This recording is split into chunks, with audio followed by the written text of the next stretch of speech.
ಅಯೋಧ್ಯೆಯಲ್ಲಿ ಇಲ್ವಾ ಚಿನ್ನಲೇಪಿತ ರಾಮಚರಿತ ಮಾನಸ? ನಿವೃತ್ತ IAS ಅಧಿಕಾರಿಯಿಂದ ಸ್ಫೋಟಕ ಆರೋಪ. ರಾಮ ಮಂದಿರದಿಂದ ಶಿಫ್ಟ್ ಮಾಡಲಾಗಿದೆ ಎಂಬ ಆರೋಪ. ಏಪ್ರಿಲ್ 2024ರಲ್ಲಿ ಟ್ರಸ್ಟ್ಗೆ ರಾಮಚರಿತ ಮಾನಸ ನೀಡಲಾಗಿತ್ತು. 5 ಕೋಟಿ ರೂಪಾಯಿ ಮೌಲ್ಯದ ರಾಮಚರಿತ ಮಾನಸ ಈಗ ಎಲ್ಲಿದೆ?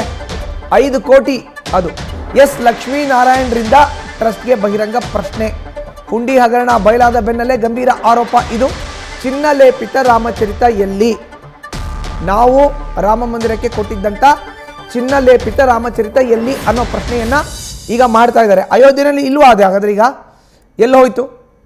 5 ಕೋಟಿ ರೂಪಾಯಿ ಆ ಮೌಲ್ಯದ ಒಂದು ದೇಣಿಗೆಯನ್ನು ನಾವು ನೀಡಿದ್ದೀವಿ. ರಾಮಚರಿತ, ಚಿನ್ನಲೇಪಿತ ರಾಮಚರಿತ ಎಲ್ಲಿ ನೋಡಿ? ಇದು ದಾನವಾಗಿ ಕೊಟ್ಟಿದ್ದಂಥದ್ದು ಚಿನ್ನಲೇಪಿತ ರಾಮಚರಿತವನ್ನು. ಹೆಚ್ಚಿನ ಮಾಹಿತಿ ನೀಡ್ತಾರೆ ನಮ್ಮ ಪ್ರತಿನಿಧಿ ವಿದ್ಯಾಶ್ರೀ. ದೂರವಾಣಿ ಸಂಪರ್ಕಕ್ಕೆ ಸಿಕ್ಕಿದ್ದಾರೆ. ವಿದ್ಯಾಶ್ರೀ, ಈಗ ಲಕ್ಷ್ಮೀನಾರಾಯಣ ಅವರು ಮಾಡ್ತಾರಂಥ ಪ್ರಶ್ನೆ, ನಾವು ಕಾಣಿಕೆಯಾಗಿ ಕೊಟ್ಟಂತ ಚಿನ್ನಲೇಪಿತ ರಾಮಚರಿತ ಎಲ್ಲಿ ಅಂತ. ಈಗ ಹುಂಡಿ ಕಳ್ಳತನದ ಬೆನ್ನಲ್ಲೇ ರಾಮಚರಿತ ಕೂಡ ಕಳ್ಳತನ ಆಗಿರೋ ಅಂತ ಆರೋಪ ವ್ಯಕ್ತವಾಗ್ತಾ ಇದೆಯಾ, ಹೇಗೆ?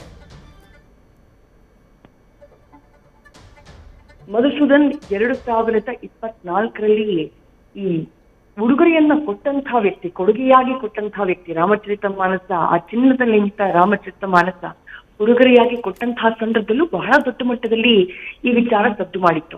ಯಾಕಂದ್ರೆ ಆಗ ರಾಮನ ಕೋಟ್ಯಂತರ ಭಕ್ತರ ಮನಸ್ಸಿನಲ್ಲಿದ್ದಂತಹ ಭಾವನೆ, ಅಯೋಧ್ಯೆಯಲ್ಲಿ ಫೈನಲಿ ರಾಮ ಮಂದಿರ ನಿರ್ಮಾಣವಾಯಿತಲ್ಲ ಅನ್ನುವಂತಹ ಒಂದು ಸಂಭ್ರಮ ಆ ಸಂದರ್ಭದಲ್ಲಿ ಮನೆ ಮಾಡಿತ್ತು.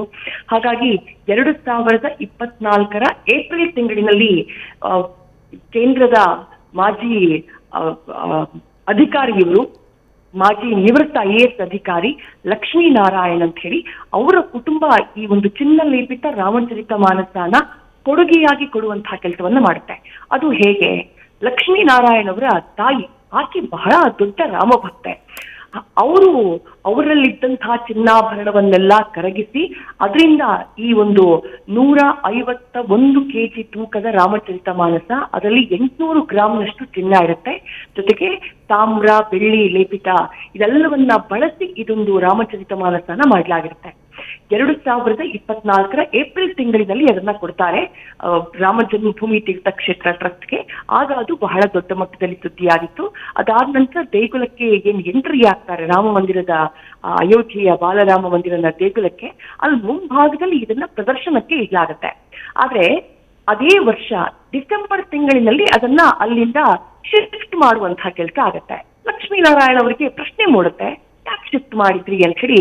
ಅವರು ಯಾರ ಮೂಲಕ ಕೊಟ್ಟಿದ್ರು ಅಂದ್ರೆ, ಈಗ ರಾಜೀನಾಮೆ ಕೊಟ್ಟಿದಾರಲ್ಲ ರಾಮ ಜನ್ಮಭೂಮಿ ತೀರ್ಥಕ್ಷೇತ್ರ ಟ್ರಸ್ಟ್ಗೆ ಚಂಪತ್ ರಾಯ್ ಅವರು, ಅವರ ಮೂಲಕ ಇದನ್ನ ಕೊಡುಗೆಯಾಗಿ ಕೊಟ್ಟಿತ್ತು. ಹಾಗಾಗಿ ಚಂಪತ್ ರಾಯ್ ಅವರನ್ನ ಪ್ರಶ್ನೆ ಮಾಡ್ತಾರೆ.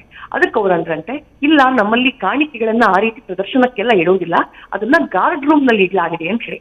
ಅದಾದ ನಂತರನು ಲಕ್ಷ್ಮೀನಾರಾಯಣ ಅವರು RSS ನ ಮುಖ್ಯಸ್ಥ ಮೋಹನ್ ಭಾಗವತ್ ಅವರ ಮೂಲಕ, ಖುದ್ದು ಮುಖ್ಯಮಂತ್ರಿಗಳ ಮೂಲಕ, ಹೀಗೆ ದೊಡ್ಡ ದೊಡ್ಡವರ ಮೂಲಕ ಹೇಳಿಸುವಂತ ಪ್ರಯತ್ನ ಮಾಡಿದ್ದಾರೆ. ಆಗ್ಲೂ ಚಂಪತ್ ರಾಯ್ ಅವರು, ನೀವು ಎಷ್ಟು ದೊಡ್ಡವ್ರ ಜೊತೆ ಬೇಕಾದ್ರೂ ಹೇಳ್ಸಿ, ನಮ್ಗೆ ಗಿಡಕ್ಕಾಗಲ್ಲ ಅಂತ ಹೇಳಿ ಸ್ವಲ್ಪ ಆರೋಗ್ಯಂಟ್ ಆಗಿ ವರ್ತನೆ ಮಾಡಿದ್ರು ಅನ್ನುವಂಥ ಆರೋಪವನ್ನ ಲಕ್ಷ್ಮೀನಾರಾಯಣ ಅವರು ಮಾಡ್ತಿದ್ದಾರೆ. ಅಂದ್ರೆ ರಾಮಚರಿತ ಮಾನಸನ ಕೊಟ್ಟಂತಹ ಟೈಮ್ನಲ್ಲಿ ಇದ್ದಂತಹ ಆ ವಿನಯ, ಆ ಆತ್ಮೀಯತೆ, ಅದಾದಂತಹ ನಂತರದಲ್ಲಿ ರಾಮ ಜನ್ಮಭೂಮಿ ಕ್ಷೇತ್ರ ಟ್ರಸ್ಟ್ ಅದರಿಂದ ಮಾಯ ಆಗ್ಬಿಟ್ಟಿತ್ತು, ಚಂಪತ್ ರಾಯ್ ಅವರಿಂದ ಮಾಯ ಆಗಿತ್ತು ಅಂತ ಹೇಳಿ. ಆಮೇಲೆ ಆ ಒಂದು ರಾಮಚರಿತ ಮಾನಸ, ಚಿನ್ನಲೇಪಿತ ರಾಮಚರಿತ ಮಾನಸ ಲಕ್ಷ್ಮೀನಾರಾಯಣ ಅವರು ಏನು ಕೊಟ್ಟಿದ್ದಾರೆ ನಿವೃತ್ತ IAS ಅಧಿಕಾರಿ, ಅದು ಸುಮಾರು 5 ಕೋಟಿ ಮೌಲ್ಯದ ಒಂದು ರಾಮಚರಿತ ಮಾನಸ. ಇವ್ರಿಗೆ ಅನುಮಾನ ಇಲ್ಲ, ಇವರು ಹಲವು ಪತ್ರಗಳನ್ನ ಬರೆದಿದ್ರು ಆ ನಂತರದಲ್ಲಿ, ಅದು ಎಲ್ಲಿದೆ ಅಂತ ಹೇಳಿ, ಅದನ್ನ ಪ್ರದರ್ಶನಕ್ಕಿಡಿ, ಭಕ್ತರು ಬಂದಾಗ ನೋಡೋದಕ್ಕೆ ಅವಕಾಶ ಮಾಡ್ಕೊಡಿ ಅಂತ ಹೇಳಿ ನಿರಂತರವಾಗಿ ಪತ್ರ ಬರಿತಾ ಇತ್ತು.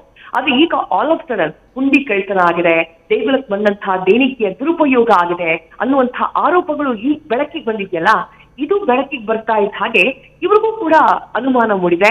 ಈಗ ಅವರು ಏನ್ ಹೇಳ್ತಿದ್ದಾರೆ ಅಂತಂದ್ರೆ, ನನಗೆ ಅತೀವ ದುಃಖ ಆಗ್ತಾ ಇದೆ, ನನ್ನ ಮನಸ್ಸಿಗೆ ಘಾಸಿ ಆಗಿದೆ, ನನ್ನ ನಂಬಿಕೆಗಳಿಗೆ ಏಟು ಬಿದ್ದಿದೆ. ಯಾಕಂದ್ರೆ ಅಷ್ಟು ಭಕ್ತಿಯಿಂದ ಕೊಟ್ಟಂತಹ ಒಂದು ರಾಮಚರಿತ ಮಾನಸ, ಚಿನ್ನಲೇಪಿತ ರಾಮಚರಿತ ಮಾನಸ ಏನಿದೆ, ಲಕ್ಷ್ಮೀನಾರಾಯಣ ಅವ್ರು ಹೇಳ್ತಾರೆ, ಅವ್ರು ಕೊಟ್ಟಂತಹ ಟೈಮ್ನಲ್ಲಿ ಒಂದು ರಸೀದಿ ಆದ್ರೂ ಕೊಡ್ಬೇಕಲ್ಲ, ಒಂದು ರಿಸಿಪ್ಟ್ ಆದ್ರೂ ಕೊಡ್ಬೇಕಲ್ಲ, ನಿಮ್ಮಿಂದ ನಾವು ಸ್ವೀಕಾರ ಮಾಡಿದೀವಿ ಅಂತ. ಅದನ್ನ ಕೂಡ ಇದುವರೆಗೂ ನನಗೆ ನೀಡಿಲ್ಲ ಅನ್ನುವುದು ಲಕ್ಷ್ಮೀನಾರಾಯಣ ಮಾಡ್ತಾ ಇರುವಂತ ಆರೋಪ. ಅಂದ್ರೆ ಆರಂಭದಲ್ಲಿ ಅವರಿಗೆ ಅದು ದೇಗುಲದಲ್ಲಿ ಇಟ್ಟಿಲ್ಲ ಅನ್ನುವಂಥ ಬೇಸರ ಮಾತ್ರ ಆಯ್ತು, ಅಲ್ಲಿಂದ ಶಿಫ್ಟ್ ಮಾಡಿದ್ದಾರೆ ಅನ್ನುವಂಥ ಬೇಸರ ಮಾತ್ರ ಆಯ್ತು.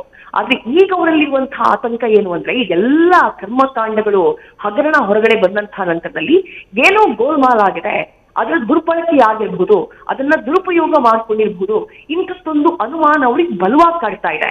ಈಗ ಅಯೋಧ್ಯೆಯ ಈ ಹುಂಡಿ ಕಳ್ಳತನ, ದೇಣಿಗೆ ದುರುಪಯೋಗದ ಆರೋಪ ಹೊರಗಡೆ ಬಂದಂತಹ ನಂತರದಲ್ಲಿ ಲಕ್ಷ್ಮೀನಾರಾಯಣ ಅವರು ಈಗ 2-3 ದಿನಗಳ ಹಿಂದೆ ಉತ್ತರ ಪ್ರದೇಶ ಸಿಎಂ ಯೋಗಿ ಆದಿತ್ಯನಾಥ್ ಅವ್ರಿಗೂ ಪತ್ರ ಬರೆದಿದ್ದಾರೆ.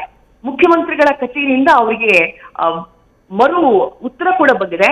ಆದಷ್ಟು ಶೀಘ್ರದಲ್ಲಿ ನಿಮ್ಮ ಏನು ಆರೋಪ ಏನಿದೆ ಅಥವಾ ನಿಮ್ಮ ಕನ್ಸರ್ನ್ ಇದೆ, ನಿಮ್ಮ ಕಾಳಜಿ ಏನಿದೆ, ನಿಮ್ಮ ಪ್ರಶ್ನೆ ಏನಿದೆ, ಅದ್ರ ಬಗ್ಗೆ ನಾವು ತನಿಖೆ ಮಾಡ್ತೀವಿ, ಪರಿಶೀಲನೆ ಮಾಡಿ ನಾವು ನಿಮ್ಗೆ ಉತ್ತರವನ್ನ ತಿಳಿಸುವಂತಹ ಕೆಲಸವನ್ನ ಮಾಡ್ತೀವಿ ಅನ್ನುವಂಥ ಮಾತನ್ನ ಹೇಳಿದ್ದಾರೆ.